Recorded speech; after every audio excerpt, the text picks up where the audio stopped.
பிதாவாகிய தேவனாலும் உயிர்த்தெழுந்த ஆண்டவர் இயேசு கிறிஸ்துவினாலும் நம் அனைவருக்கும் கிருபையும் சமாதானமும் உண்டாவதாக. கிறிஸ்துவுக்குள் அருமையானவர்களே, மகிழ்வான இந்த ஓய்வு நாளிலும் காலை ஆராதனையிலே காணொளி காட்சி வழியாக நாம் ஆண்டவரை மகிமைப்படுத்த தேவாதி தேவன் நமக்கு தந்திருக்கிற நல்ல பாக்கியங்களுக்காக ஆண்டவரை நாம் போற்றுவோம். சிறப்பாக இந்த ஆராதனையிலே எங்களோடு பங்கேற்கிற உங்கள் அனைவரையும் ஆண்டவர் இயேசுவின் நாமத்தில் திருச்சபையின் ஆயர்கள் சார்பாக அன்போடு வாழ்த்துகிறோம். நாம் அனைவரும் ஆண்டவரை இணைந்து தொழுவோம். கர்த்தரை கம்பீரமாய் பாடி நம்முடைய இரட்சணிய கண்மலையை சங்கீர்த்தனம் பண்ண கடவோம். வாருங்கள். கர்த்தருக்காக பொறுமையுடன் காத்திருந்தேன், அவர் என்னிடமாய் சாய்ந்து என் கூப்பிடுதலை கேட்டார்.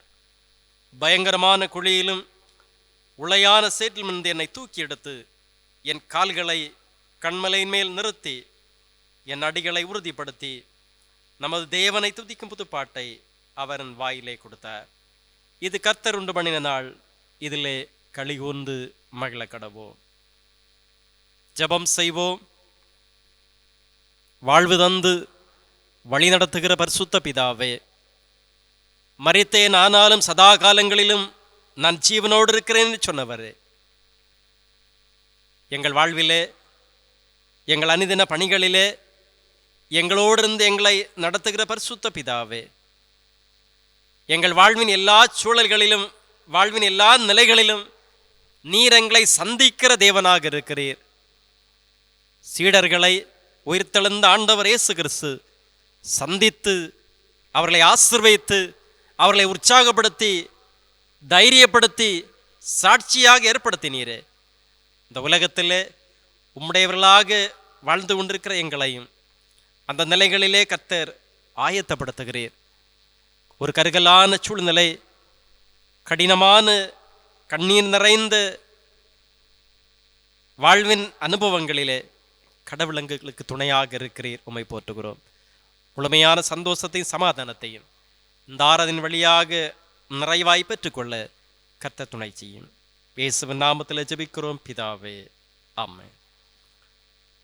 ஞான பாடல்களிலே 16வது பாடலை நாம் அனைவரும் இணைந்து பாடி கடவுளை மகிமைப்படுத்துவோம்.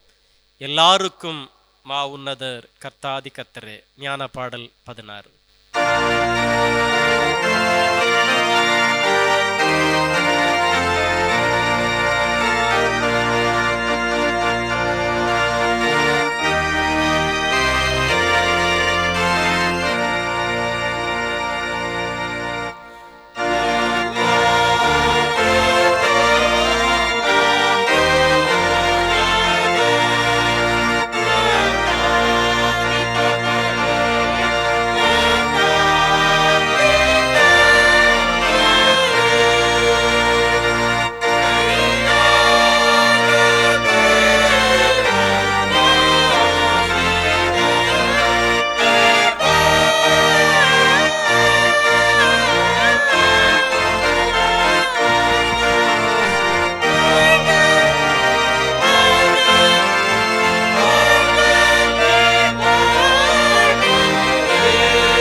முறையாக வாசிக்க தெரிந்து கொண்ட சங்கீதம் 15.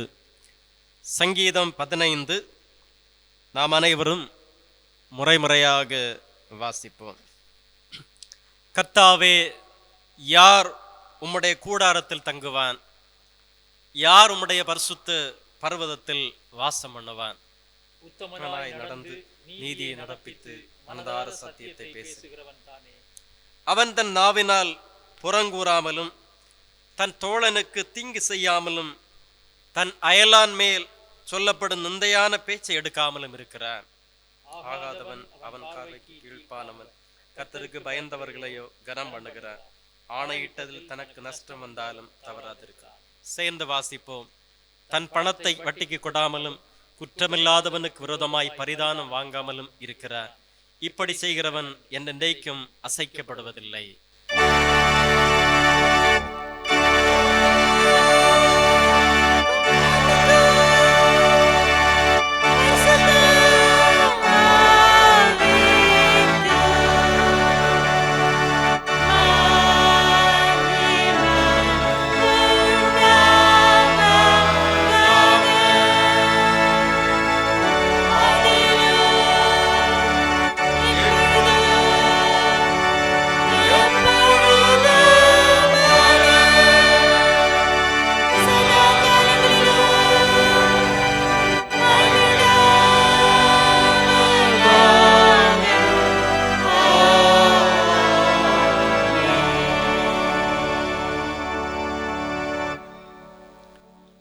கடவுளுக்கு விரோதமாக நாங்கள் கலகம் பண்ணி அவர் தீர்க்கதரிசிகளாகிய தம்முடைய ஊழியக்காரரை கொண்டு எங்களுக்கு முன்பாக வைத்த அவருடைய நியாய பிரமாணங்களின்படி நடக்கத்தக்கதாக நாங்கள் அவருடைய சத்தத்திற்கு செவிகொடாமற் போனோம்.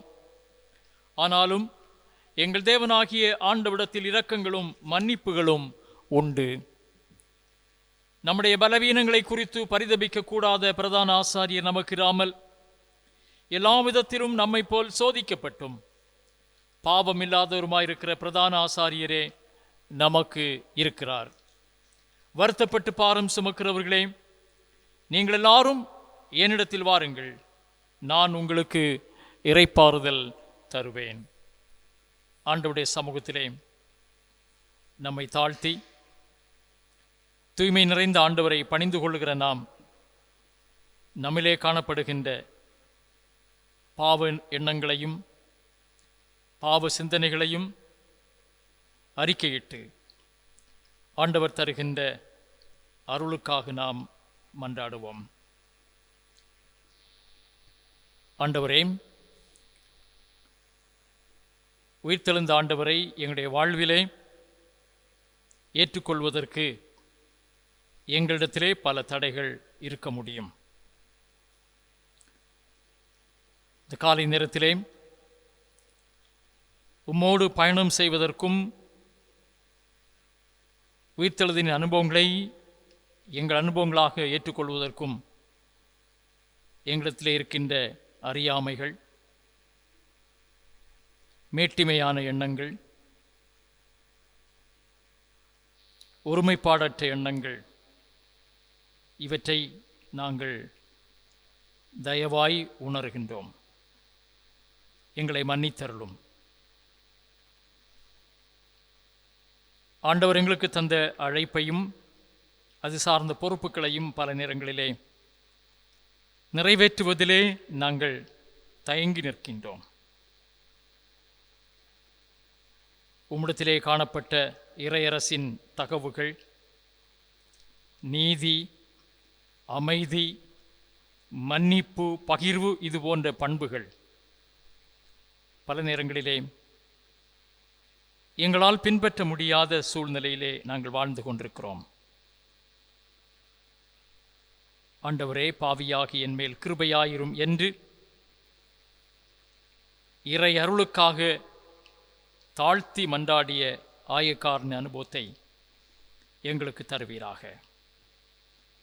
ஒரு நிமிடம் இறை சமூகத்திலே நம்மை தாழ்த்தி நம்முடைய பலவீனங்களை நாம் உணருவோம்.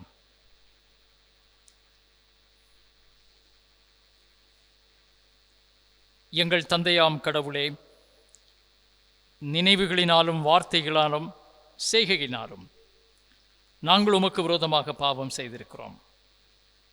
முழு மனதோடு நாங்கள் உம்மை நேசிக்கவில்லை. எங்களிடத்தில் நாங்கள் அன்பு செலுத்துவது போன்று அயலாளத்தில் நாங்கள் அன்பு செலுத்தவில்லை. எங்கள் மேல் இரக்கமாயிருக்க உம்மை பார்த்து மன்றாடுகிறோம்.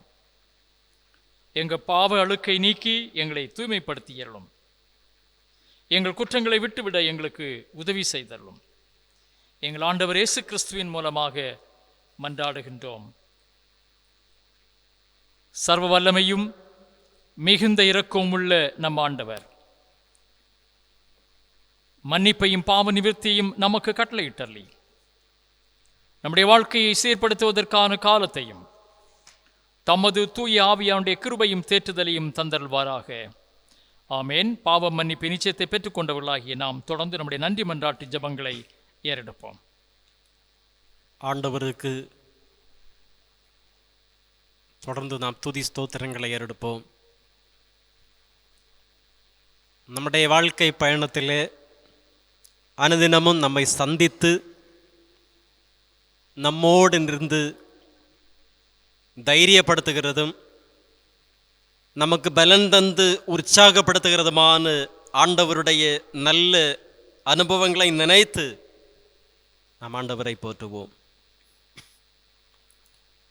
கடினமான உலக சூழ்நிலையிலே ஆண்டவர் தம்முடைய காக்கும் கரங்களை வைத்து நம்மை தாங்குகிறார்.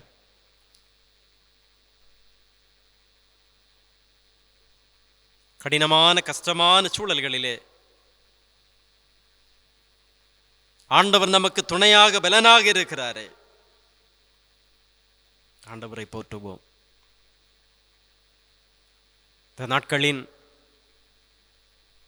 கால சூழ்நிலைகளுக்காக ஆண்டவருடைய சமூகத்திலே நாம் இணைந்து மன்றாடுவோம். விசுவாசத்தோடு நாம் இணைந்து ஜெபிக்கிற பொழுது ஆண்டவர் நம்முடைய ஜெபங்களை ஏற்றுக்கொள்ளுகிறார்.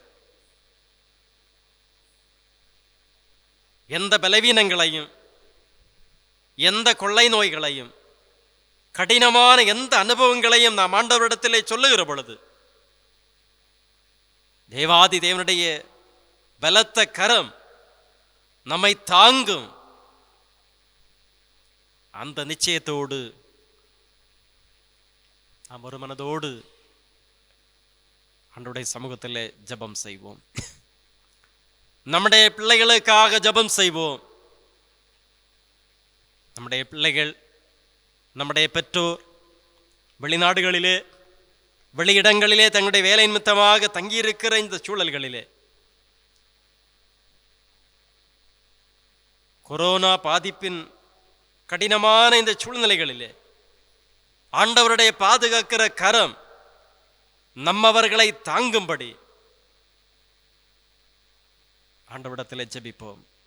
நாளுக்கு நாள் கொரோனா தாக்கத்தின் வீரியம் குறைவுபட தொடங்க ஆண்டவருடைய சமூகத்திலே நாம் ஜெபிப்போம். நோய் தொற்று ஏற்பட்டவர்கள் முழுமையான சுகம் பெற்றுக்கொள்ள ஆண்டவருடைய சமூகத்திலே ஜெபிப்போம்.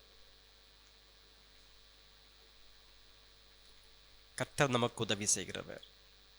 சோதனைகளிலே, பாடுகளிலே, பலவீனங்களிலே பலன் தந்து நம்மை தாங்குகிற தேவன். நாம் ஒரு மனதோடு குடும்பங்களாக இணைந்து ஜெபிக்கிற பொழுது கர்த்தர் மெய்யாகவே நம்முடைய சத்தம் கேட்கிற தேவனாக இருக்கிறார்.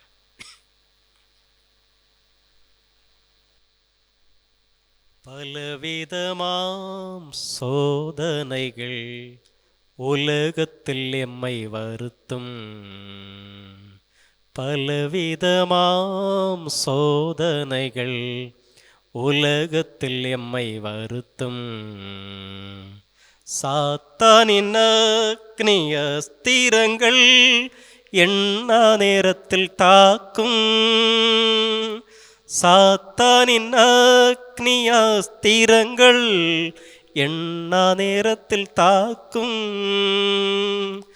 உத்தமமாய் முன் செல்ல உதவி செய்யும் யெகோவா. உத்தமமாய் முன் செல்ல உதவி செய்யும் யெகோவா. ஊக்கமதை கைவிடாமல் காத்து கொள்ள உதவும். ஊக்கமதை கைவிடாமல் காத்து கொள்ள உதவும். உத்தமமாய் முன் செல்ல உதவி செய்யும் யெகோவா. அன்பு நிறைந்த பரிசுத்த பிதாவே, அருமையான இந்த ஓய்வு நாளின் காலை பொழுதிற்காக நாங்கள் ஆண்டவரை போற்றுகிறோம். காலை தோறும் உம்முடைய கிருபைகள் புதியவைகள். உம்முடைய கிருபையினாலே நாங்கள் ஒவ்வொரு நாளிலும் பொதிந்து பாதுகாக்கப்பட நடத்தப்பட தேவன் எங்களுக்கு தருகிற நல்ல பாக்கியங்களுக்காக வாய்ப்புகளுக்காக ஆண்டவரை போற்றுகிறோம். பக்தன் சொல்லுகிறது போல, தேவரீர் என்னோடு கூட இருக்கிறீர், உமது கோலும் உமது தடியும் என்னை தேற்றும். அப்படிப்பட்ட மெய்யான தேறுதலை, நிறைவான ஆற்றலை ஆண்டவரிடந்து நிறைவாய் நாங்கள் பெற்று மகிழ கடவுளே நீர் எங்களுக்கு அனுகிரகம் செய்யும்படி ஜெபிக்கிறோம். ஆண்டவரே, இந்த நாட்களிலே சமூகத்திலே காணப்படுகிற கொரோனா தொற்று பாதிப்புகளுக்கு அவனுடைய சமூகத்திலே வேண்டுதல் செய்கிறோம்.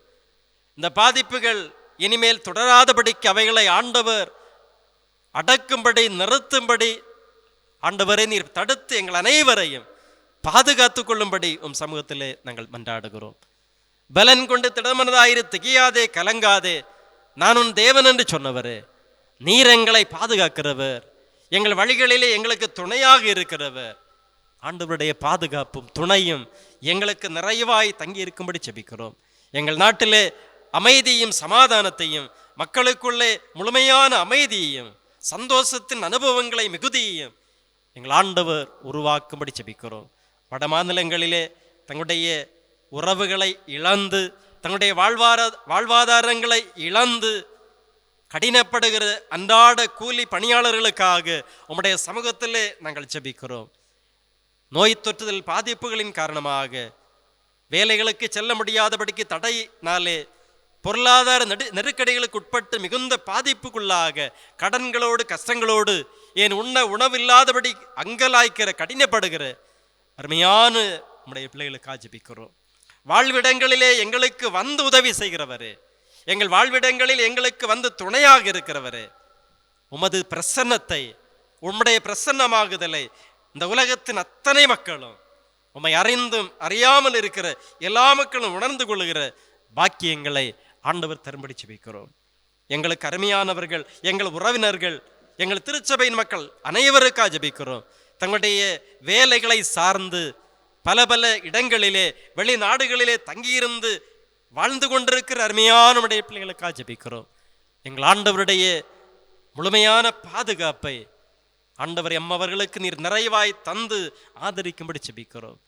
இந்த நோய் தொற்று தாக்கத்தினுடைய வீரியம் நாளுக்கு நாள் குறைவுபட ஆண்டவரே நீர் துணை செய்யும்படி ஜெபிக்கிறோம். அப்பா, முன்போல் தங்களுடைய கடமைகளை அன்றாட பணியாளர்கள் நிறைவேற்றுவதற்குரிய வாய்ப்புகளை தடையின்றி ஆண்டவர் தொடர்ந்து தரும்படி ஜெபிக்கிறோம்.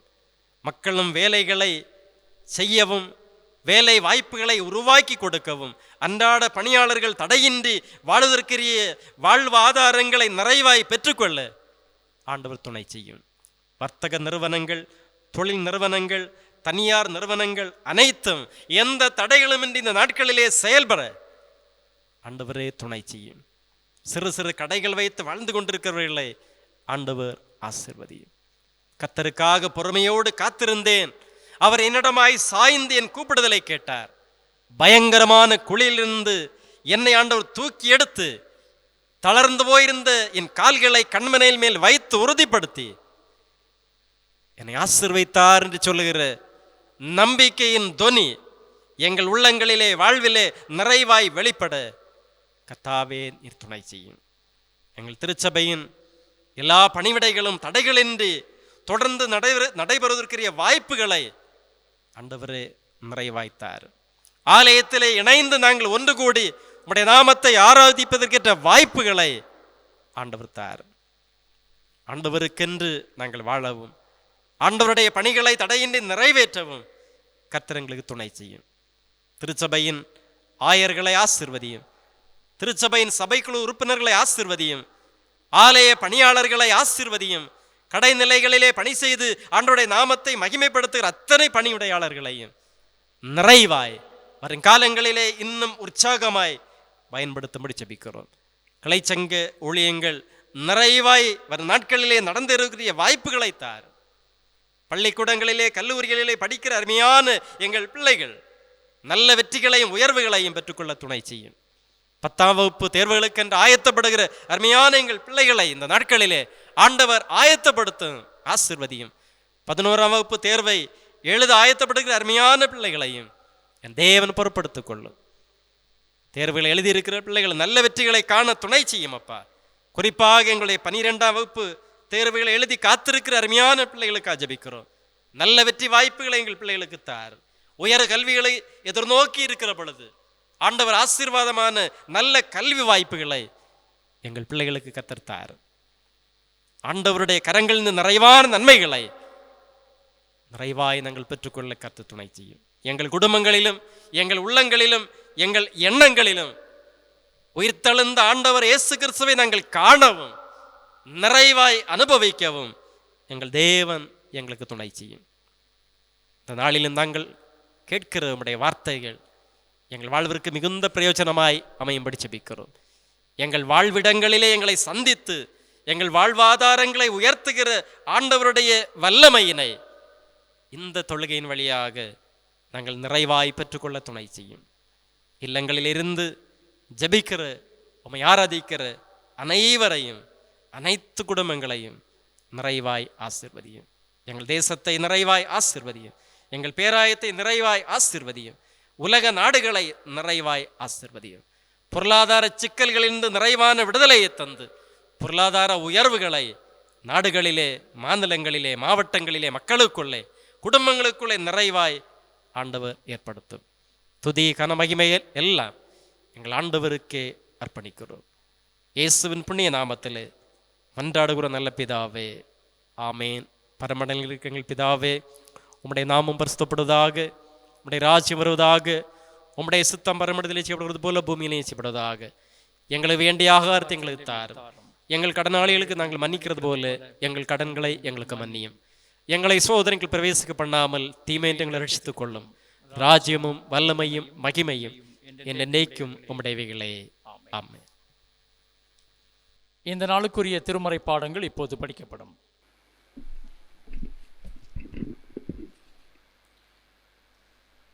வாசிக்கப்பட வேண்டிய முதலாவது வேத பாடம் ஆதியாகமம் 18ஆம் அதிகாரம் வசனங்கள் 1 முதல் 10 முடிய.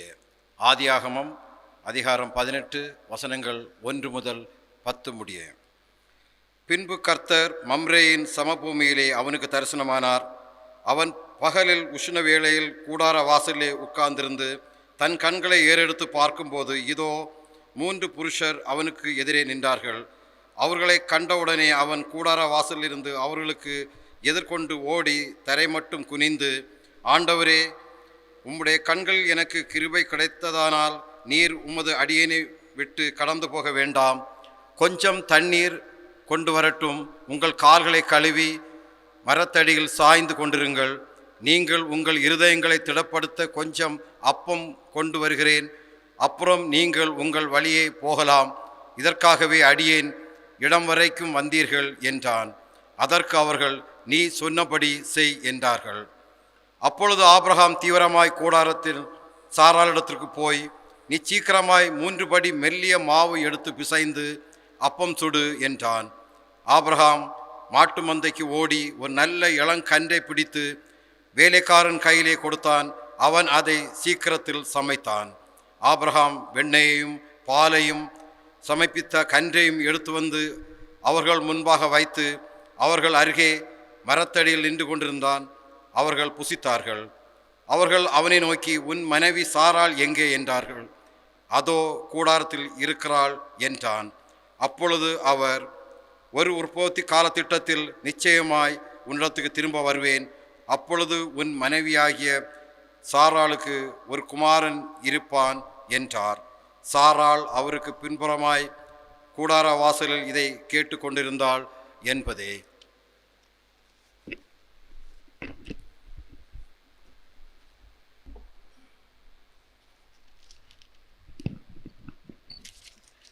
Today's second Bible reading is taken from Hebrews chapter 13 verses from 1 to 18. எபிரேயர் 13ஆம் அதிகாரம் வசனங்கள் 1 முதல் 18 முடிய. Hebrews chapter 13 verses from 1. Let brotherly love continue. Do not forget to entertain strangers, for by so doing some have unwittingly entertained angels. Remember the prisoners as if chained with them, those who are mistreated, since you are yourself me in the body. Marriage is honorable among all, and the bed undefiled. But fornicators and adulterers God will judge. Let your conduct be without covetousness. Be content with such things as you have. For he himself has said, I will never leave you nor forsake you. So we may boldly say, the Lord is my helper, I will not fear.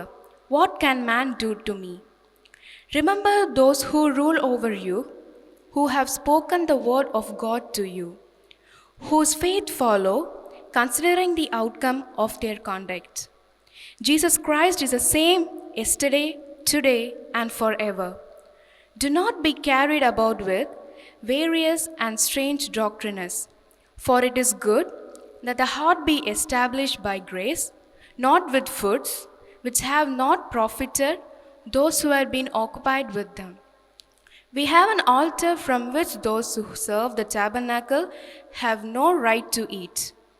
For the bodies of those animals whose blood is brought into the sanctuary by the high priest for sin are burned outside the camp.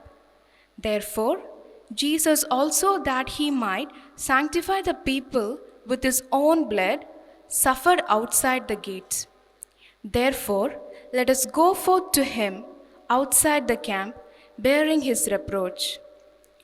For here we have no continuing city, but we seek the one to come.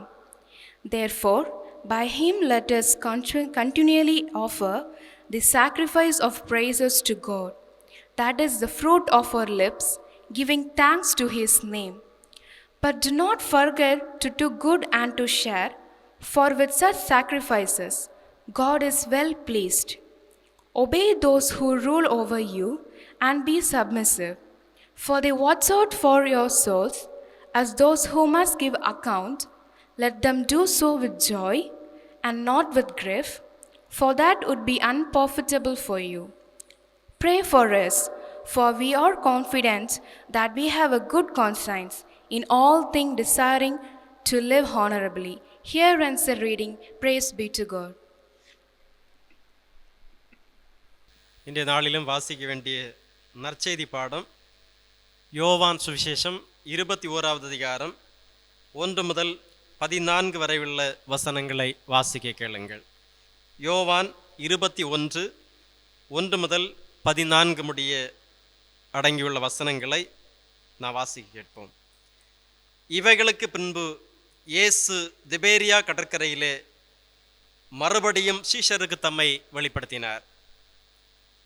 வெளிப்படுத்தின விவரமாவது, சீமோன் பேதுருவும் திதிமு எனப்பட்ட தோமாவும் கலிலேயா நாட்டிலுள்ள கானா ஊரானாகிய நாத்தான்வேலும் செபதேயுவின் குமாரரும் அவருடைய சீஷரில் வேறு 2 பேரும் கூடியிருக்கும்போது சீமோன் பேதுரு மற்றவர்களை நோக்கி, மீன் பிடிக்க போகிறேன் என்றான்.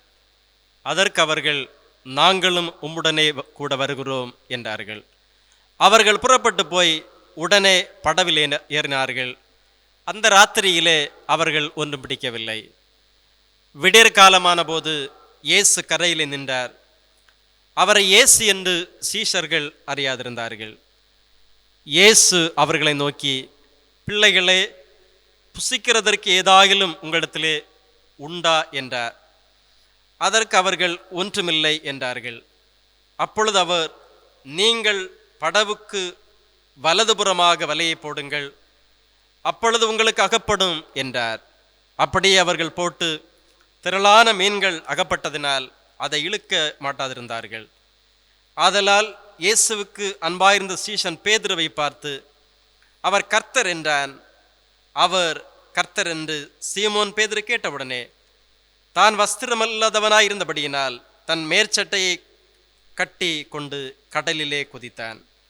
மற்ற சீஷர்கள் கரைக்கு ஏறக்குறைய 200 முழ தூரத்தில் இருந்தபடியினால் படவிலிருந்து கொண்டே மீன்களுள்ள வலையை இழுத்து கொண்டு வந்தார்கள். அவர்கள் கரையிலே வந்திறங்கின போது கரி நெருப்பு போட்டிருக்கிறதை, அதன் மேல் மீன் வைத்திருக்கிறதையும் அப்பத்தையும் கண்டார்கள். இயேசு அவர்களை நோக்கி, நீங்கள் இப்பொழுது பிடித்த மீன்களில் சிலவற்றை கொண்டு வாருங்கள் என்றார். சீமோன் பேதுரு படவில் ஏறி 153 பெரிய மீன்களால் நிறைந்த வலையை கரையிலே இழுத்தான். இத்தனை மீன்கள் இருந்தும் வலை கிழியவில்லை. இயேசு அவர்களை நோக்கி, வாருங்கள், போஜனம் பண்ணுங்கள். அவரை கர்த்தர் என்று சீஷர்கள் அறிந்தபடியினால் அவர்கள் ஒருவனும் நீர் யார் என்று கேட்க துணியவில்லை. அப்பொழுது இயேசு வந்து அப்பத்தையும் மீனையும் எடுத்து அவர்களுக்கு கொடுத்தார். இயேசு மரித்தோர்ந்து எழுந்த பின்பு தம்முடைய சீஷருக்கு அருளின தீர்க்க தரிசனங்களில் இது 3வது தரிசனம் என்பவைகளை வாசிக்கும்படியான சுவிசேஷ வேத பாடம் வாசித்தாயிற்று.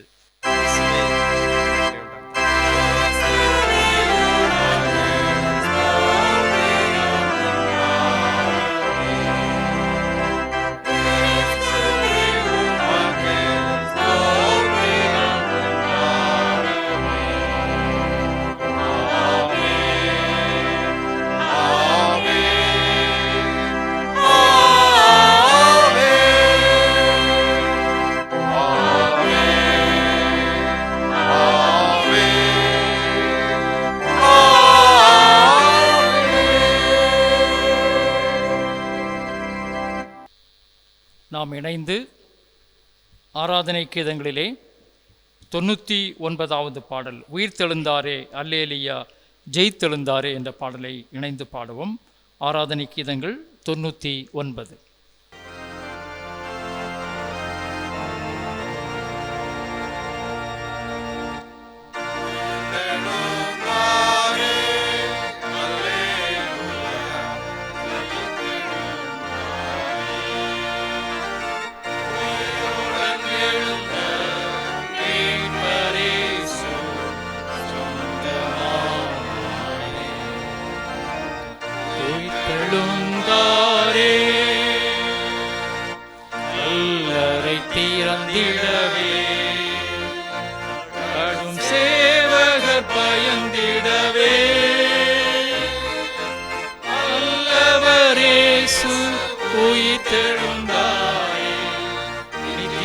நம்பிக்கை பெருகிடுதே, உயிர்த்தெழுந்தாரே, நித்திய நம்பிக்கை பெருகிடுதே, உயிர்த்தெழுந்தாரே, மரித்தவர் மத்தியிலே ஜீவதேவனை தேடுவாரோ, நீதியின் அதிபதி உயிர்த்தெழுந்தாரே,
ஜெபம் செய்வோமாக.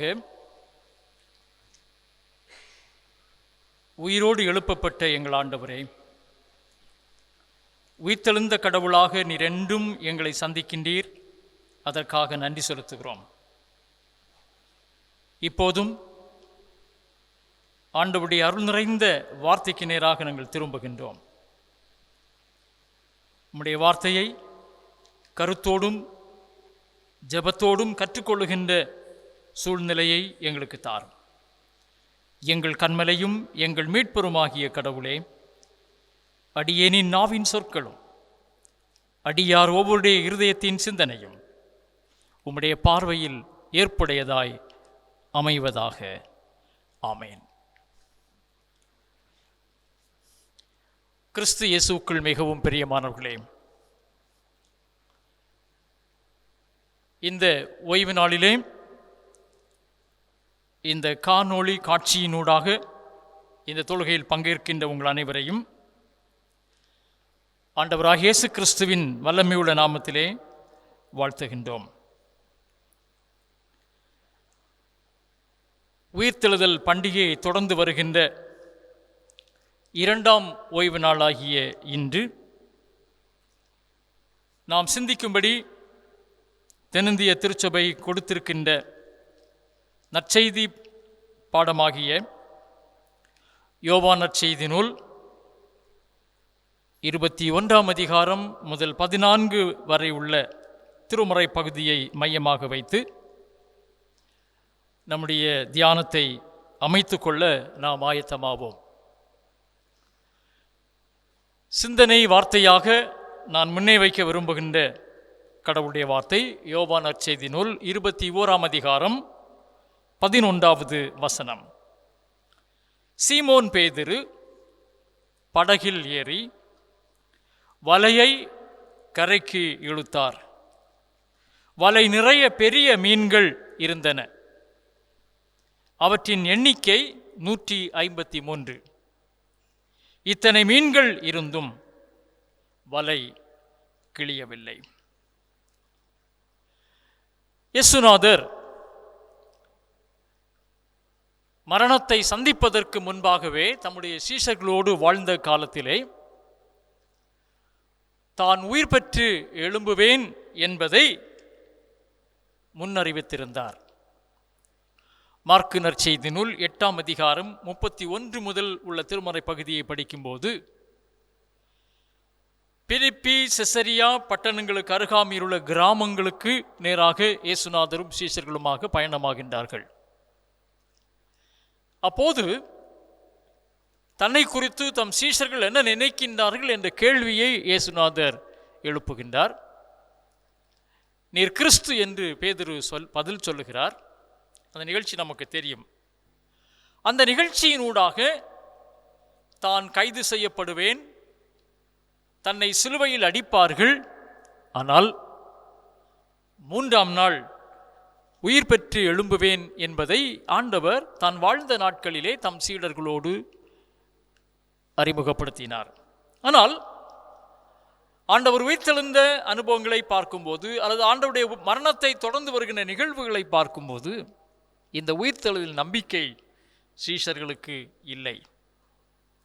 கடந்த வாரத்திலே தோமாவை குறித்து நாம் சிந்தித்தோம். அவர் சொல்லுகிறார், அவருடைய கைகளில் ஆணிகளால் உண்டான காயத்தை நான் கண்டு அந்த காயத்திலே என் விரலை விட்டு என் கையை அவருடைய விலாவிலே போட்டால் ஒழிய விசுவாசிக்க மாட்டேன்.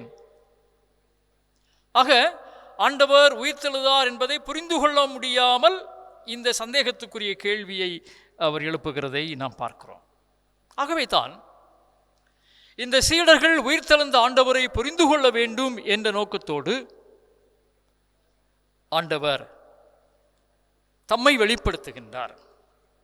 அத்தகைய நிலையிலே தான் இந்த திபேரியா கடற்கரையிலே ஆண்டவர் தம்முடைய சீஷர்களுக்கு தம்மை வெளிப்படுத்தின 3வது நிகழ்வு என்று யோவான் இதை குறித்து இங்கே குறிப்பிடுகிறதை நாம் பார்க்கின்றோம். இந்த இடத்திலே ஒரு உண்மையை நாம் தெளிவுபடுத்த வேண்டும். The revelation of the risen Lord is essential to understand him. சீடர்கள் ஆண்டவரை புரிந்து கொள்வதற்கு அவர் முன்னாக வந்து தம்மை வெளிப்படுத்துகின்ற அந்த அனுபவம் தேவையானது. ஏனென்றால் அவர்கள் அவரை நம்பமற்றவர்களாக இருந்தார்கள் என்று நாம் பார்க்கின்றோம். அன்புக்குரியவர்களே, நாம் தெரிந்து கொண்ட இந்த திருமறை பகுதியின் பின்னணியத்திலே நின்று உயிர்த்தெழுந்த ஆண்டவருடைய சந்திப்பு அல்லது அவருடைய வாழ்வின் அனுபவங்கள், அவர் உயிர்த்தெழுந்திருக்கின்றார் என்கின்ற இந்த அனுபவம் எப்படி சீடருடைய வாழ்வுக்கு, தற்கால திருச்சபையின் சீடத்துவ வாழ்வுக்கு பயனுள்ளதாக இருக்கும் என்பதை மனதில் கொண்டு 3 சிந்தனைகளை சுருக்கமாக இந்த தியானத்திலே உங்களோடு நான் பகிர்ந்து கொள்ள முயற்சி செய்கின்றேன். Life in the risen Christ. உயிர்த்தெழுந்த கிறிஸ்துவிலே நம்முடைய வாழ்வு எப்படி அமைவது என்ற கேள்வி. முதலாவது சிந்தனையாக, உயிர்த்த ஆண்டவரிலே வாழ்தல் என்பது ஒரு மாற்றுருவாக்கத்தின் அனுபவம். Life in the risen Christ, it is an experience of transformation. ஒரு மாற்றுருவாக்கத்தின் அனுபவம். யோவான் 21:3 சீமோன் பேது அவர்களிடம் நான் மீன்பிடிக்கப் போகிறேன் என்றான். அவர்களும் நாங்களும் வருகிறோம் என்று பதில் சொல்லுகின்றார்கள். திருமறையை படித்து பார்க்கும்போது ஆண்டவர் கடற்கரையிலே வாழ்ந்த இந்த மனிதர்களை பார்த்து சொல்லுகிறார், நீங்கள் என் பின்னே வாருங்கள், நான் உங்களை மனிதர்களை பிடிக்கிறவர்களாக மாற்றுவேன். இது சீடர்களுக்கு கொடுக்கப்பட்ட அழைப்பு.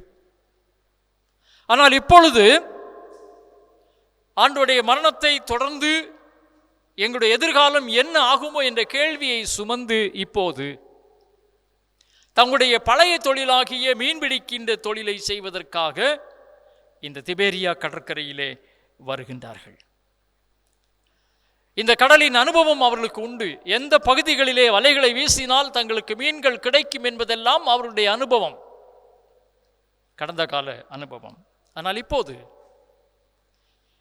இரவு முழுவதும் பிரயாசப்படுகின்றார்கள். இரவு முழுவதும் தேடியும் ஒன்றும் கிடைக்கவில்லை. தோல்வி, ஏமாற்றம். அப்போதுதான் உயிர்த்தெழுந்த ஆண்டவரின் பிரசன்னத்தை உணர்கின்றார்கள். வசனம் 6 அவர் சொல்லுகின்றார், படகின் வலப்பக்கத்தில் வலையை வீசுங்கள், மீன்கள் கிடைக்கும். உயிர்த்தெழுந்த ஆண்டவரின் வார்த்தை எந்த அளவுக்கு முக்கியத்துவம் வாய்ந்தது என்பதை நாம் இங்கே பார்க்கின்றோம். தங்களுடைய சுய முயற்சியினால் இரவு முழுவதும் பிரயாசப்படுகின்றார்கள், ஒன்றும் கிடைக்கவில்லை. their own initiative and caught nothing. ஒன்றுமே அவர்களுக்கு கிடைக்கவில்லை. ஆனால் உயிர்த்தெழுந்த ஆண்டவரின் வார்த்தைக்கு அவர்கள் முக்கியத்துவம் கொடுத்தபோது ஒரு பெரிய மாற்றுருவாக்கத்தை அவர்கள் கண்டுகொள்கிறார்கள். ஜான் ஸ்டாட் என்று சொல்லக்கூடிய இறையியல் பண்டிதர் இவ்வாறு கிறிஸ்துநாதரை குறித்து சொல்லுகிறார். நாம் வாழ்ந்து மரணமடைந்திருக்கிறோம். மனிதர்களாகிய நாம் வாழ்ந்து மரணமடைகின்றோம். ஆனால் கிறிஸ்துவோ மரணமடைந்து வாழ்ந்தவர். We live and die. Christ died and lived. ஆழமான ஒரு வார்த்தை. ஆக மரணமடைந்து வாழ்ந்த கிறிஸ்து நம்மோடு கூட இருக்கின்றார் என்ற நம்பிக்கை வாழ்க்கையிலே ஒரு பெரிய மாற்றத்தை நமக்கு கொண்டு வர முடியும். இங்கே பாருங்கள், வலதுபுறமாக வலைகளை வீசியுங்கள் என்று சொன்னபோது கீழ்ப்படுகிறார்கள். மீன்கள் நிறைந்த, திரட்சியான மீன்கள் நிறைந்த வலையை பெற்றுக்கொள்கிறார்கள். யோவான் 15:5 என்னை அல்லாமல் உங்களால் ஒன்றும் செய்யக்கூடாது என்று இயேசுநாதர் சொல்லி இருக்கின்றார். ஆகவே உயிர்த்தெழுந்த ஆண்டவருடைய வார்த்தை நம்முடைய வாழ்க்கை சூழ்நிலையிலே மதிக்கப்படும் போது அவற்றால் பெரிய மாற்றுருவாக்கங்களை நாம் சந்தித்துக் கொள்ள முடியும். கிறிஸ்து வாழுகிறார் என்ற விழிப்புணர்வுடன் வாழுங்கள். கிறிஸ்து தம் மக்களில் வாழுகின்றார் என்று ஒருவர் சொல்லுகிறார். Live in the awareness that Christ lives and that he lives in his people. கிறிஸ்து தன் மக்களிடத்திலே வாழுகிறார். ஆகவே தான் அவர் சொல்லுகிறார், நீங்கள் வலதுபுறமாக வலையை வீசுங்கள், வெற்றி பெறுகின்றார்கள். வாழ்க்கையிலே இந்த உயிர்த்தெழுந்த ஆண்டவர் தருகிற மாற்றுருவாக்கங்களை நாம் எந்த அளவுக்கு புரிந்திருக்கிறோம் என்பதை நாம் சிந்தித்து பார்ப்பது நல்லது. சோரன் கிர்கிகார்ட் என்று சொல்லக்கூடிய ஒரு பிலாசபர், மெய்யியல் அறிஞர் சொல்லுகிறார், வாழ்வு என்பது பின்னோக்கி பார்த்து புரிந்து கொள்ளப்பட வேண்டும், அதே நேரத்தில் கண்டிப்பாக முன்னோக்கி சென்று வாழ்வதாக இருக்க வேண்டும். Life can only be understood backward. It must be lived forward. நாம் முன்னோக்கி செல்ல வேண்டும். வாழ்வு தேங்கி நிற்கின்ற நீர்நிலை அல்ல, அது பாய்ந்து செல்லுகின்ற நீரோடை. உயிர்த்தெழுந்த ஆண்டவர் ஆலோசனைகள் நமக்கு புத்தாக்கங்களை தர முடியும். இந்தியாவிலே நாம் இப்போது சந்தித்து கொண்டிருக்கிற இந்த கொரோனா சார்பான பல பிரச்சனைகள், மக்களை காத்துக்கொள்வதற்காக ஊரடங்கு. கொல்கத்தாவிலே சாலை ஓரத்திலே காவலர்கள் மக்களுக்கு உதவி செய்வதற்காகவும் அமைதியை உருவாக்குவதற்காகவும் சென்று கொண்டிருந்தார்கள். சாலை ஓரத்திலே ஒரு வீட்டிலிருந்து, சார் ப்ளீஸ் இங்கே வாருங்கள் என்று ஒரு முதியவர் குரல் எழுப்புகின்றார். இந்த போலீஸ்காரர்கள் நினைத்தார்கள் உணவுக்காக இந்த முதியவர் குரல் எழுப்புகிறார் என்று நினைத்தார்கள். ஆனால் அந்த முதியவரிடத்திலே சென்றபோது அந்த முதியவர் சொன்னார், நான் ஒரு ஓய்வு பெற்ற ஆசிரியர், முதலமைச்சருடைய இந்த கொரோனா உதவிக்காக நான் உதவி செய்ய வேண்டும் என்று விரும்புகிறேன், இதோ 10,000 ரூபாய்க்கான காசோலை என்று இந்த காவலர்களிடத்தை கொடுத்து நிவாரணத்திற்காக இதை பயன்படுத்துங்கள் என்று சொன்னார். நெருக்கத்திலும் ஒரு மாற்றுருவாக்கத்தின் அனுபவத்தை இங்கே நாம் பார்க்கிறோம். இது ஒரு சாதாரண மனிதனுடைய ஒப்படைப்பு. ஆனால் உயிர்த்தெழுந்த ஆண்டவரை சந்திக்கும் போது இன்னும் இது போன்ற பல சாட்சியான அனுபவங்களை வாழ்க்கையிலே நாம் காண முடியும். இரண்டாவது சிந்தனை, உயிர்த்தெழுந்த ஆண்டவரிலே நாம் வாழுகிற வாழ்வு என்பது ஒரு ஐக்கியத்தின் வாழ்வு, ஒற்றுமையின் வாழ்வு, அல்ல ஒருமைப்பாட்டின் வாழ்வு. Life in the risen lord, it is an experience of unity என்று நாம் சொல்ல முடியும். பாருங்கள், திபேரியா கடற்கரையிலே இயேசுநாதர் தம்மை வெளிப்படுத்தின போது 7வது வசனத்திலே நாம் வாசிக்கும் போது தெளிவாக புரிந்து கொள்கிறோம். 7 சீடர்கள் அங்கே இருக்கின்றார்கள். பேதுரு, செபதேயின் குமாரனாகிய யாக்கோபு, யோவான், தோமா, நாத்தானுவேல், அந்திரேயா, பிலிப்பு என்பவர்கள் அங்கே இருந்ததாக சொல்லப்படுகிறது. ஆகவே கலிலேயாவிலே இருந்து அழைக்கப்பட்ட 12 சீடர்களில் 7 பேர் அங்கே இருக்கின்றார்கள். பொதுவாக மனிதன், ஒவ்வொரு தனி மனிதனுக்கும் ஒரு தனித்தன்மை உண்டு. சிந்தனைகளிலாக இருக்கலாம், கருத்துக்களை பகிர்ந்து கொள்ளும் விதமாக இருக்கலாம், அல்லது வாழ்வை புரிந்து கொள்ளுகின்ற விதமாக இருக்கலாம். ஆக இப்படிப்பட்ட தனிநபர் சார்ந்த கண்ணோட்டங்கள் இந்த சீடர்களுக்கு உண்டு. ஆனால் பாருங்கள், வசனம் 8 அவர்கள் இணைந்து அந்த வலையை இழுக்கின்றார்கள். சந்தேகப்படுகின்ற தோமா அங்கே இருக்கின்றார். எப்போதும் துடுக்காக செயல்படுகின்ற பேதுரு அங்கே இருக்கின்றார். இயேசு கிறிஸ்துவனுடைய வலது இடது பாகங்களை எதிர்நோக்கிய செபதேயின் குமாரர்கள் இருக்கிறார்கள், பல்வேறு கண்ணோட்டத்தோடு சிந்திக்கின்றவர்கள். ஆனால் பாருங்கள், சீடர்கள் மீன்களுடன் வலையை இழுத்து கொண்டு படவிலே வந்தார்கள் என்று சொல்லப்படுகிறது. உயிர்த்தெழுந்த ஆண்டவருடைய வார்த்தையை ஒன்றுபட்டு கேட்கும்போது பெரிய வெற்றிகளை அவர்கள் பெற்றுக்கொள்ள முடியும், நாமும் பெற்றுக்கொள்ள முடியும். சங்கீதக்காரன் சொல்லுகிறார் 133ஆம் சங்கீதத்திலே 1ஆம் வசனத்திலே, சகோதரர் ஒருமைப்பட்டு வாழ்வது எத்துணை இனியது என்று சொல்லுகிறார்.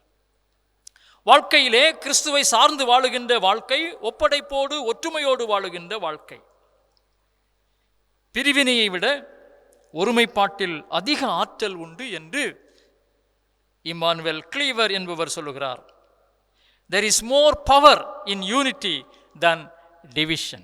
பிரிவினையை விட ஒருமைப்பாட்டில் அதிக ஆற்றல் உண்டு. ஆம், நம்முடைய மாவட்டத்துக்கு நற்செய்தியை கொண்டு வந்த ரிங்கல்டோபே ஐயர் அவர்கள் ஜெர்மானிய லுதரன் திருச்சபையை சார்ந்த ஒரு குருவானவர். ஆனால் அவருக்கு உதவி செய்தது லண்டன் மிஷன் சொசைட்டி என்று நாம் பார்க்கின்றோம். இப்படிப்பட்ட ஒத்திசைவுகள் அருட்பணி வளர்வதற்கு உதவி செய்திருக்கின்றது. தென்னிந்திய திருச்சபையின் சிறப்பை எடுத்துக்கொண்டால் 4 முக்கியமான பாரம்பரியங்கள்: ஆங்கிலிக்கன் திருச்சபை, மெத்தடிஸ்ட் திருச்சபை, பிரஸ்பிட்டேரியன் திருச்சபை அண்ட் காங்கிரிகேஷனல் பேக்ரவுண்ட் திருச்சபை. இவைகளெல்லாம் ஒன்றிணைந்து உயிர்த்தெழுந்த ஆண்டவருடைய வல்லமையிலே இந்திய மண்ணிலே சாட்சி பகருகின்றன, நற்செய்தியை வளர்த்து கொள்ளுகிறன என்று நாம் பார்க்கின்றோம். ஒருவர் சொல்லுகிறார், ஒருமைப்பாடு என்பது பலமுள்ளது. இணைந்து செயல்படுதல் மூலம் ஆச்சரியமான காரியங்களை நாம் சாதிக்க முடியும். Unity is strength when there is teamwork and collaboration. wonderful things can be achieved என்று சொல்லுகிறார். இன்றைக்கு நாம் சிந்தித்து பார்க்க அழைக்கப்படுகிறோம். நம்முடைய குடும்பத்தில், நம்முடைய திருச்சபையில், நம்முடைய சமூகத்தில் இப்படிப்பட்ட ஒத்திசைவு, ஒற்றுமை இருக்க வேண்டும் என்று உயிர்த்தெழுந்த ஆண்டவர் நம்மிடத்திலே விரும்புகிறார். இந்த கொரோனா தந்திருக்கிற ஒரு நல்ல காரியம், இன்றைக்கு எல்லாரும் வீடுகளிலே முடங்கி கிடக்கிறோம். பெற்றோர் பிள்ளைகள் என்ற ஒரு உறவை அனுபவிக்கிறோம். இதுபோன்று அல்ல, எல்லா நேரங்களிலும் குடும்பங்களிலே, திருச்சபையிலே, சமூகத்திலே, பணிவிடை ஸ்தலங்களிலே இந்த ஒருமைப்பாடு இருக்கும் என்று சொன்னால் நாம் பெரிய காரியங்களை செய்ய முடியும். திருச்சபையிலே இந்த ஒருமைப்பாடு காக்கப்பட வேண்டும். சமூகத்தில் தாக்கத்தை ஏற்படுத்துவதற்காக நம் திருச்சபையில் மாதிரியான ஒற்றுமை நமக்கு தேவை என்று ஒருவர் சொல்கிறார். அன்புக்குரியவர்களே, இந்த அழைப்பை உயிர்த்தெழுந்த ஆண்டவர் நம்மிடத்திலே தருகிறார். இணைந்து இசைந்து அவர் விரும்புகின்ற வாழ்வை நாம் மேற்கொள்வோமாக. நிறைவாக, life in the risen lord, it is an experience of fulfillment. நிறைவு தருகின்ற ஒரு அனுபவம். வசனம் 11 பாருங்கள். 153 மீன்கள். இத்தனை மீன்கள் இருந்தும் வலை கிழியவில்லை. ஒரு சிறிய வலை. இந்த வலையின் கொள்ளளவுக்கு அதிகமாக 153 பெரிய மீன்கள். ஆனால் அந்த வலை கிழியவில்லை. வலையை விட வலையின் கொள்ளளவுக்கு அதிகமான மீன்கள் இருக்கிறது என்று நாம் பார்க்கின்றோம். காரணம் என்ன? உயிர்த்தெழுந்த ஆண்டவர் தருகின்ற நிறைவு. இன்றைக்கு பல நேரங்களிலே செல்வம் இருக்கிறது, வாழ்க்கை வசதிகள் இருக்கிறது, கல்வி இருக்கிறது, பதவிகள் இருக்கிறது, ஆனால் அமைதி இல்லை. வளர்ந்த நாடுகளை நாம் எடுத்துக்கொள்வோம். சமீபத்தில் இருக்கிற பிரச்சனைகள், இதை பரிகரிப்பதிலே அவர்கள் எவ்வளவு பாரப்படுகிறார்கள். பொருளாதாரம் இருக்கிறது, உலகத்தை நாங்கள் நடத்துகிறோம் என்ற அதிகாரம் இருக்கிறது, ஆனால் முழுமையான வாழ்வில்லாமல் அவர்கள் கலங்குகிறார்கள். இன்றைக்கு பெருகி வருகின்ற இந்த நுகர்வோர் கலாச்சாரம், எல்லாம் எனக்கு எனக்கு என்று சொல்லுகின்ற இந்த கலாச்சாரம் நிறைவு தர முடியாது. லூக்கா 12ஆம் அதிகாரத்திலே ஒரு செல்வந்தரை குறித்து நாம் வாசிக்கிறோம். அவருக்கு நன்றாக விளைச்சல் ஏற்பட்டது, தானியம் விளைந்தது, எல்லாம் சம்பூர்ணமாக இருந்தபோது அவர் சொல்லுகிறார், ஆத்துமாவே உனக்காக அநேக வருஷங்களுக்கு அநேகம் பொருட்கள் சேகரித்து வைக்கப்பட்டிருக்கிறது, நீ இளைப்பாரி புசித்து குடித்து பொறிப்பாயிரு. ஆனால் ஆண்டவர் சொல்லுகிறார், மதிகேடனே, இன்று இரவிலே உன்னுடைய உயிர் எடுத்துக்கொள்ளப்பட்டால் என்ன ஆகும்? ஆக செல்வத்தால் திருப்தி அடைய முடியாது என்பதை உலகம் புரிந்து கொள்வதற்காக இந்த நிகழ்வை லூக்கா நற்செய்தியாளர் தெளிவாக சொல்லுகிறார். சிறிய வலை, பெரிய மீன்கள். கடவுளுடைய ஆசி இருக்கும்போது அந்த வலை கிழிந்து போக முடியாது. அன்பர்களே, நாம் நம்முடைய வாழ்க்கையை எப்படி நடத்தி கொண்டிருக்கிறோம் என்பதை புரிந்து கொள்ள வேண்டும். ஒருவர் சொல்லுகிறார், பணத்தை நேசிக்கின்ற மனிதனால் ஒருபோதும் வளர முடியாது. செல்வத்தை மையமாக வைத்து சிந்திக்கும் போது ஒருபோதும் வளர முடியாது. The man who loves money is the man who has never grown up. ஒருபோதும் வளர முடியாது என்று சொல்லுகிறார். வாழ்வு என்பது ஒரு தாக்கத்தை உருவாக்க வேண்டும், அது வருமானத்தை உருவாக்குவது அல்ல. Life is about making an impact, not making an income என்று ஒருவர் சொல்லுகிறார். இன்றைக்கு பணத்தை சம்பாதிக்க வேண்டும் என்கின்ற மோகத்திலே மனிதன் வாழ்க்கையை செலவழிக்கிறானே தவிர வாழ்க்கை ஒரு தாக்கத்தை உண்டாக்க வேண்டும் என்று சிந்திப்பது கிடையாது. கிறிஸ்தவ வாழ்க்கை என்பது அப்படி அல்ல. உயிர்த்தெழுந்த ஆண்டவரோடு, அவருடைய கண்ணோட்டத்தோடு, அவருடைய ஆலோசனையிலே நின்று வாழ்வை காத்துக்கொள்வது. ஆக உயிர்த்தெழுந்த ஆண்டவர் இன்றும் நம்மை சந்திக்கின்றார். நம்முடைய வாழ்விலே ஒரு முழுமை தர விரும்புகிறார், ஐக்கியத்தை கற்றுத்தருகின்றார், மாற்றுருவாக்கத்தின் பாதையை நமக்கு அறிமுகம் செய்கின்றார். அவரோடு பயணம் செய்து வாழ்வின் ஆசிகளை பெற்றுக்கொள்ள இந்த தியானம் நமக்கு பயனுள்ளதாக அமைய ஆண்டவர் துணை செய்வாராக. ஆமென்.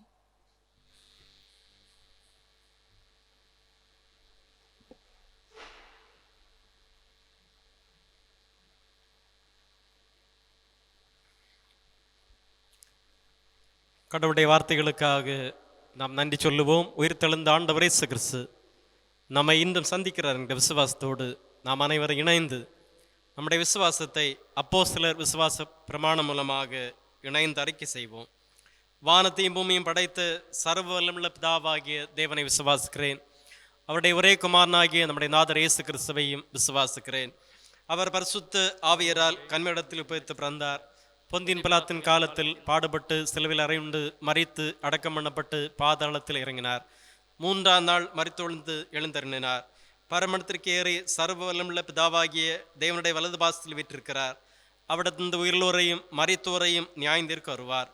பரிசுத்த ஆவியை விசுவாசிக்கிறேன். பொதுவாக இருக்கிற பரிசுத்த சபையும் பரிசுத்தவனுடைய ஐக்கியமும் பாவ மன்னிப்பும் சரீர உயிர் தழுதலும் நித்திய ஜீவனும் உண்டென்று விசுவாசிக்கிறேன். ஆமென். 177வது கீர்த்தனை பாடல். ஆமீன் அல்லேலூயா மகத்துவ தம்பராபரா. 177வது கீர்த்தனை பாடல்.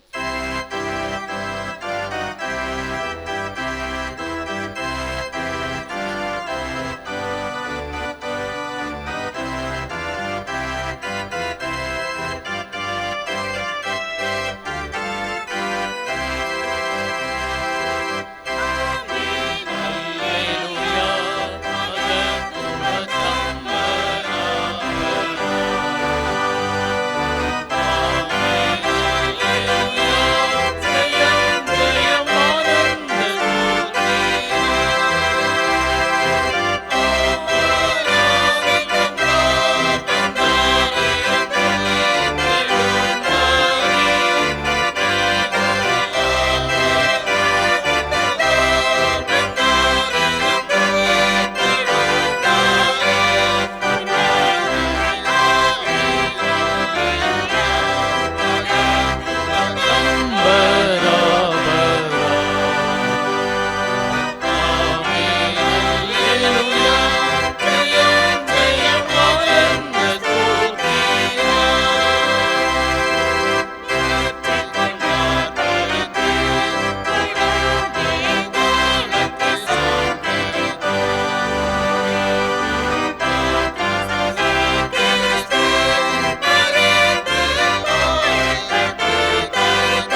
ஜெபம் செய்வோமாக. ஆண்டவரே, திபேரியா கடற்கரையிலே மனிதரை பிடிப்பதற்காக அழைக்கப்பட்டவர்கள் மீண்டும் தங்களுடைய பழைய தொழிலுக்கு சென்றார்கள். ஆனால் உயிர்த்தெழுந்த ஆண்டவருடைய சந்திப்பு அவளுக்கு வல்லமை கொடுத்தது, ஒற்றுமையின் வாழ்வையின் புரிந்து கொள்ளுதலை தந்தது, ஒரு புத்தாக்கம் தந்தது என்று நாங்கள் கற்றுக்கொண்டோம். உயிர்த்தெழுந்த ஆண்டவரை சந்திக்கின்ற வாழ்வியல்களிலே பல மாற்றங்களையும் இன்றும் நாங்கள் ஏற்றுக்கொண்டு திருப்பணியிலும் குடும்பங்களிலும் சமுதாயத்திலும் நாங்கள் தொடர்ந்து வாழ நிற்கிருபை தாரும். இந்த நாட்களிலே நாங்கள் சந்திக்கின்ற கடினப்பாடுகள் உமக்கு தெரியும். வியாதியின் பாதிப்பினால் முழு உலகமும் வேதனையோடு நிற்கின்ற அனுபவங்களையும் கர்த்தர் காண்கின்றீர். பாதிக்கப்படுகிற மக்களுக்கு பாதுகாப்பையும் ஆதரவையும் தாரும். அரசாங்கம், தொண்டு நிறுவனங்கள் இப்படிப்பட்ட மக்களுக்கு நல்ல பணிகளை தொடருகின்ற வாய்ப்புகளையும் தாரும். உம்மை விசுவாசிக்கின்ற நாங்களும் இப்படிப்பட்ட நல்ல பணிகளில் எங்களை இணைத்துக் கொள்ளுகின்ற அனுபவத்தை எங்களுக்கு தாரும். திருச்சபையின் குடும்பங்களின் தேவைகளை அறிந்திருக்கின்றீர். இந்த நாட்களின் பிரச்சனைகள் உமக்கு தெரியும். சமாதானங்களை தந்தருளும். ஆண்டவரே, நாங்கள் ஆலயத்திலே வந்து உம்மை ஆராதிக்கின்ற சூழ்நிலைகளை விரைவிலே நீர் கட்டளையிடும். இந்த வாரத்திலே தங்களுடைய பிறந்த நாட்கள், திருமண நிறைவு நாட்களை சந்திப்போருக்கு நீர் தொடர்ந்து புத்தாக்கத்தையும் மன மகிழ்ச்சியையும் தாரும். திருமணம் போன்ற நல்ல காரியங்களை எதிர்நோக்கி இருக்கிறவர்களுக்கும் அதற்கேற்ற வாய்ப்புகளை தந்தருளும். உம்முடைய கிருபைக்கும் பராமரிப்புக்கும் எங்களை ஒப்புவிக்கின்றோம், ஏற்றுக்கொள்ளும். இயேசு மீட்பர் மூலம் வேண்டுதல் செய்கின்றோம். ஜெபம் கேளும் ஜீவனுள்ள பிதாவே.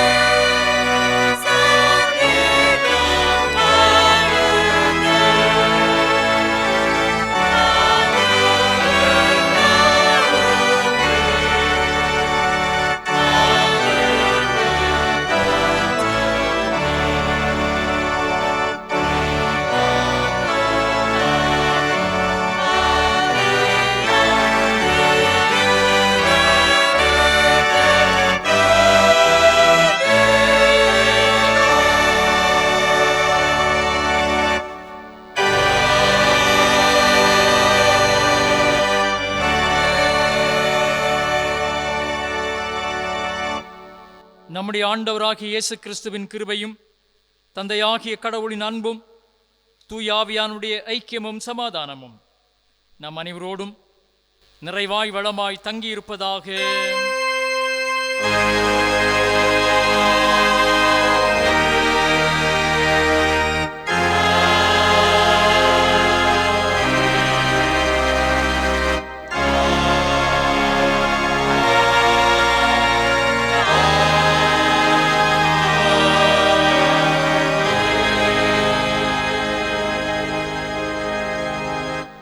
கிறிஸ்துவின் சமாதானம் நம் அனைவரோடும் கூட நிறைவாய் தங்கியிருப்பதாக.